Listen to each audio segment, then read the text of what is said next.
Hari ini, kita akan menyelami kisah tragis sekaligus epik dari salah satu karakter paling kompleks di dunia Naruto, yaitu Itachi Uchiha. Seorang shinobi jenius, seorang buronan, dan seorang kakak yang menjalani takdir kelam demi kebaikan orang lain. Tapi, apakah benar Itachi hanya seorang pengkhianat? Atau ada rahasia yang selama ini tersembunyi? Sebelum kita mulai, jangan lupa tekan tombol subscribe dan aktifkan lonceng notifikasinya, biar kamu nggak ketinggalan video terbaru dari kami. Oke, langsung aja kita bahas. Sejak kecil, Itachi sudah berbeda dari anak-anak lain. Lahir dari keluarga terpandang di Konoha, ia adalah anak sulung dari Fugaku dan Mikoto Uchiha, serta kakak dari Sasuke. Namun, masa kecilnya jauh dari kata bahagia. Saat ia baru berusia 4 tahun, Perang Dunia Shinobi ketiga sedang berlangsung. Bukan sekadar cerita, Itachi melihat sendiri bagaimana peperangan merenggut nyawa banyak orang. Mayat-mayat bergelimpangan, desa-desa hancur, dan orang-orang kehilangan segalanya. Pengalaman itu mengubahnya. Pada usia 5 tahun, setelah menjadi kakak bagi Sasuke, Itachi bertemu dengan Shisui yang menawarkan untuk berlatih bersama. Mereka pun menjadi sahabat dekat, membentuk ikatan seperti saudara sambil terus berbagi teknik satu sama lain. Lalu, datanglah malam yang mengubah segalanya. Serangan Kyuubi ke Konoha. Saat desa dalam kekacauan, Itachi sedang sendirian menjaga Sasuke di rumah. Ia juga berlindung bersama Izumi. Serangan Kyuubi ini semakin memperburuk hubungan antara kepemimpinan Konoha dan klan Uchiha, yang dicurigai sebagai dalang di balik serangan itu. Akibatnya, klan Uchiha dipindahkan ke pinggiran desa agar lebih mudah diawasi. Disinilah Itachi mulai menyadari betapa rapuhnya dunia shinobi. Ia tidak ingin ada perang, tapi justru dikelilingi oleh kebencian yang siap meledak kapan saja. Di usia 6 tahun, Itachi masuk Akademi Ninja, dan seperti yang bisa ditebak, ia bukan siswa biasa. Semua mata pelajaran dikuasainya dengan mudah, dan dalam waktu 4 bulan saja, ia sudah dianggap lebih dari cukup untuk menjadi ninja. Para guru sepakat untuk mengizinkannya mengikuti ujian kelulusan lebih awal. Dan benar saja, di usia yang masih sangat muda, Itachi lulus dan menjadi genin. Tapi bukan hanya itu, ia juga mendalami sejarah dunia shinobi dan mulai menyadari satu hal, yaitu tidak ada kemenangan tanpa pengorbanan. Di saat yang sama, Itachi bertemu dengan Danzo Shimura, orang yang terkenal licik dan rela melakukan apapun demi keamanan Konoha. Danzo pun mulai menguji cara berpikir Itachi, seolah menanamkan benih dilema yang suatu hari akan meledak. Dengan kecerdasannya, Itachi terus naik pangkat dengan cepat. Bergabung dengan tim 2, Itachi terus mengasah kemampuannya hingga mencapai level Chunin, membuatnya semakin diperhatikan oleh para pemimpin Konoha. Setelah memenuhi kriteria, ayahnya sekaligus pemimpin klan Uchiha percaya bahwa putranya adalah kunci kebangkitan klan Uchiha. Ia pun mengizinkan Itachi untuk menghadiri pertemuan rahasia klan di kuil Naka. Disitulah Itachi mulai sadar, jalannya sebagai shinobi tidak akan pernah mudah. Di usia 8 tahun, Itachi dan tim 2 mendapatkan tugas besar, yaitu mengawal daimyo negara api dalam perjalanan tahunan ke Konoha. Namun, di tengah perjalanan, mereka disergap oleh seorang pria bertopeng. Dalam sekejap mata, teman seperjuangannya, Tenma Izumo, terbunuh tepat di depan Itachi. Trauma dan kemarahan yang mendalam membuat Itachi membangkitkan Sharingan. Tidak seperti kebanyakan Uchiha, Itachi langsung menguasainya sejak pertama kali bangkit. Ini adalah awal dari takdir tragis yang akan ia jalani. Pada usia 10 tahun, pejabat Konoha mengizinkan Itachi mengikuti ujian Chunin sendirian. Ia lulus dengan mudah dan menjadi seorang Chunin. Setahun kemudian, ia bergabung dengan Anbu, unit rahasia desa. Prestasi Itachi menjadi kebanggaan bagi keluarganya, terutama ayahnya, yang melihatnya sebagai simbol masa depan cerah bagi klan Uchiha. Sasuke pun mengidolakan kakaknya dan berusaha menjadi sepertinya. Namun, di balik kebanggaan itu, ketegangan antara klan Uchiha dan desa semakin meningkat. Klan Uchiha merasa dikhianati oleh Konoha sejak tragedi Kyuubi, hingga mereka merencanakan kudeta untuk merebut kekuasaan. Fugaku mendorong Itachi untuk naik pangkat di Anbu agar bisa memata-matai desa dari dalam. Tapi Itachi punya pandangan berbeda. Itachi melihat lebih jauh, kudeta hanya akan memicu perang besar dan berujung pada perang dunia shinobi yang baru. Demi menghindari bencana itu, ia memilih jalan yang sulit, menjadi agen ganda untuk Hokage ketiga dan Dewan Konoha, berharap menemukan solusi damai. Seiring waktu, Itachi sadar bahwa perdamaian tidak bisa dicapai. Sahabatnya yaitu Shisui Uchiha, punya rencana untuk mencegah kudeta dengan menggunakan Koto Amatsukami, genjutsu terkuat yang bisa mengubah pikiran untuk mempengaruhi pemimpin Uchiha agar mau berdamai, tetapi matanya dicuri oleh Danzo. Kehabisan pilihan, Shisui memberikan mata Mangekyo Sharingan terakhirnya kepada Itachi dan memintanya melindungi desa serta nama keluarga Uchiha sebelum akhirnya bunuh diri dengan terjun ke Sungai Naka. Tragedi ini mengguncang Itachi, hingga akhirnya ia membangkitkan Mangekyo Sharingan miliknya sendiri. Namun, Uchiha yang lain mulai mencurigainya, menuduhnya membunuh Shisui dan merekayasa kematiannya. Itachi kehilangan kesabarannya, lalu Itachi mengalahkan mereka dengan mudah. Pada usia 12 tahun, Itachi diangkat menjadi Kapten Anbu, meskipun secara resmi diumumkan saat ia berusia 13 tahun atas permintaan Danzo. Hokage ketiga masih berharap ada jalan damai, tetapi Danzo yakin bahwa Uchiha tidak mungkin selamat. Danzo memberikan Itachi pilihan yang sulit, mendukung kudeta dan menyaksikan seluruh klannya termasuk Sasuke dibantai oleh desa, atau membunuh klan Uchiha sebelum kudeta dimulai dengan imbalan keselamatan Sasuke. Dalam keputusasaan, Itachi membuat keputusan yang akan menghantui hidupnya selamanya.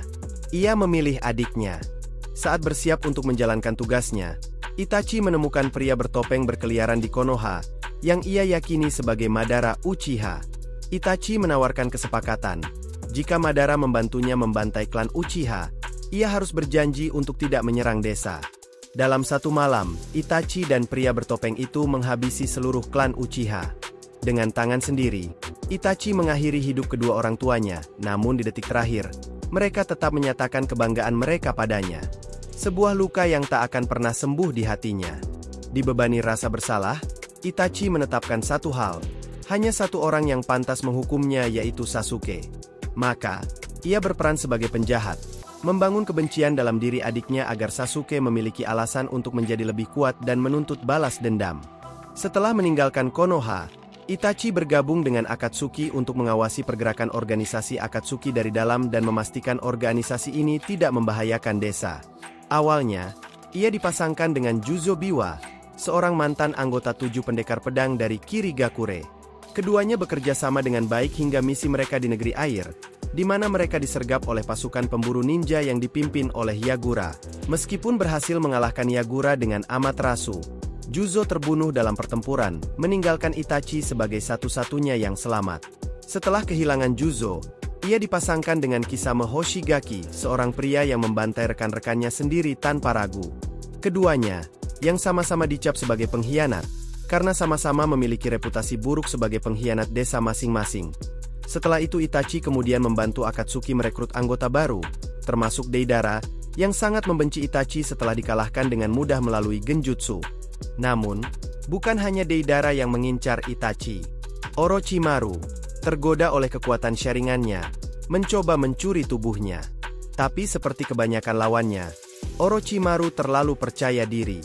Dalam hitungan detik, Itachi membalikan keadaan dengan genjutsu dan bahkan memotong tangan kiri Orochimaru, membuatnya terpaksa melarikan diri dari Akatsuki dengan rasa malu.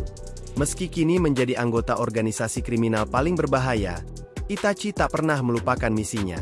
Ketika mengetahui rencana Orochimaru untuk menghancurkan Konoha, ia mengambil risiko dengan menyelidiki lebih dalam. Setelah kematian Hokage ketiga dalam invasi Orochimaru di Konoha, Itachi bertemu dengan Asuma, Kurenai, dan Kakashi.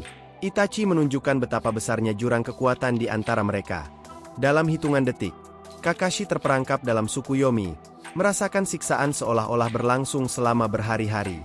Melihat lawannya tak berdaya, Itachi meminta Kisame untuk menangkap Kakashi. Namun, sebelum Kisame menangkap Kakashi, Mikage muncul, dan dengan kedatangannya, Itachi memutuskan mundur.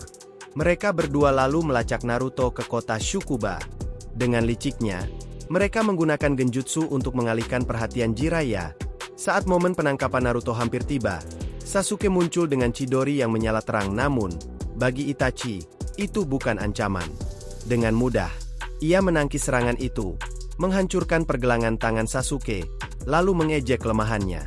Seperti belum cukup, ia menatap Sasuke dengan dingin, membuatnya semakin tenggelam dalam rasa tak berdaya. Namun, Itachi tahu betul bahwa ia tak bisa berlama-lama. Jiraiya kembali, memaksa dirinya dan Kisame untuk kabur menggunakan Amaterasu. Meski dari luar tampak seperti misi penculikan Naruto, kenyataannya, Ada tujuan lain di balik semua ini, yaitu memberi pesan peringatan bagi Danzo agar tidak menyentuh Sasuke. Seiring waktu berjalan, kondisi Itachi semakin memburuk. Penyakit yang menggerogoti tubuhnya makin parah. Dan satu-satunya yang membuatnya tetap bertahan adalah tekadnya. Ia harus mati di tangan Sasuke. Saat kabar tentang kematian Orochimaru sampai padanya, Itachi sadar waktunya tidak lama. Sebelum pertempuran terakhir, ia menemui Naruto. Dengan mata yang tajam, ia bertanya, "Jika Sasuke menyerang Konoha, apa yang akan kau lakukan?" Jawaban Naruto begitu sederhana, namun penuh makna. Ia akan melindungi desa, tanpa membunuh Sasuke. Itachi tersenyum samar, puas dengan jawaban itu. Ia lalu memberikan seekor gagak kepada Naruto. Di dalamnya tersimpan mata Mangekyo Sharingan milik Shisui. Ini adalah harapan terakhirnya agar Sasuke tidak tenggelam dalam kegelapan. Lalu, momen yang dinanti tiba. Sasuke datang, membawa semua kebencian yang telah ia pendam bertahun-tahun. Pertarungan dimulai, genjutsu melawan genjutsu, taktik melawan taktik. Bola api raksasa beterbangan di antara mereka, menerangi kegelapan markas Uchiha yang telah lama kosong. Saat Sasuke mulai mendapatkan keunggulan, Itachi mengeluarkan Amaterasu, membakar segalanya. Namun, Sasuke lolos dengan teknik ular putihnya dan membalas dengan Kirin, serangan petir yang turun dari langit, menghancurkan segalanya dalam sekejap. Namun, Itachi selalu selangkah di depan. Tepat saat kilatan petir hampir menghabisinya, ia mengaktifkan Susanoo. Lalu Sasuke, yang sudah kehabisan cakra, tiba-tiba merasakan kehadiran Orochimaru. Dari dalam Sasuke, Orochimaru bangkit dengan teknik 8 cabang. Tapi Itachi sudah menunggu momen ini. Dengan tenang, ia mengayunkan pedang Totsuka, menyegel Orochimaru untuk selamanya, dan membebaskan Sasuke dari belenggu kutukan Orochimaru. Kini, tubuh Itachi benar-benar melemah. Langkahnya berat, napasnya tersengal. Dengan sisa tenaganya, ia berjalan mendekati Sasuke. Sasuke yang panik hanya bisa terdiam. Namun saat sudah dekat, Itachi hanya mengangkat tangan, lalu menjentikan jarinya ke dahi adiknya, seperti yang selalu ia lakukan saat mereka masih kecil. Sasuke terpaku. Tak ada kata-kata, hanya sebuah isyarat yang lebih dalam dari apapun. Lalu, Itachi tersenyum dalam detik-detik terakhirnya. Dengan langkah tertatih, Itachi tersenyum tipis ke arah Sasuke dan berbisik, "Ini adalah akhirnya." Lalu, ia jatuh ke tanah, meninggalkan dunia ini dengan rahasia yang belum terungkap. Setelah kematiannya, Tobi akhirnya mengungkapkan kebenaran yang mengguncang dunia Sasuke. Kebencian yang selama ini ia pendam berubah menjadi hampa. Sasuke tidak hanya kehilangan kakaknya, tetapi juga menyadari bahwa Itachi bukanlah musuh, melainkan perisai yang selama ini melindunginya dari bayangan kelam dunia ninja. Namun, di balik semua itu, kesalahan terbesar Itachi adalah mencoba mengarahkan jalan hidup Sasuke dengan kebencian. Ia berharap adiknya menjadi lebih kuat, tetapi justru meninggalkannya dengan luka yang lebih dalam. Saat dihidupkan kembali dengan Edo Tensei, Itachi akhirnya mengakui kesalahannya. Dengan suara penuh ketulusan, ia berkata kepada Sasuke, "Pilihan ada di tanganmu sekarang." Dan untuk pertama kalinya, Sasuke benar-benar bebas menentukan jalannya sendiri. Seiring waktu, Sasuke mulai memahami pengorbanan kakaknya. Ia bahkan mengadopsi kebiasaan Itachi, menjentikan dahi sebagai tanda kasih sayang, sesuatu yang dulu ia anggap remeh. Teknik dan prinsip yang diwarisi dari Itachi kini menjadi bagian dari Sasuke.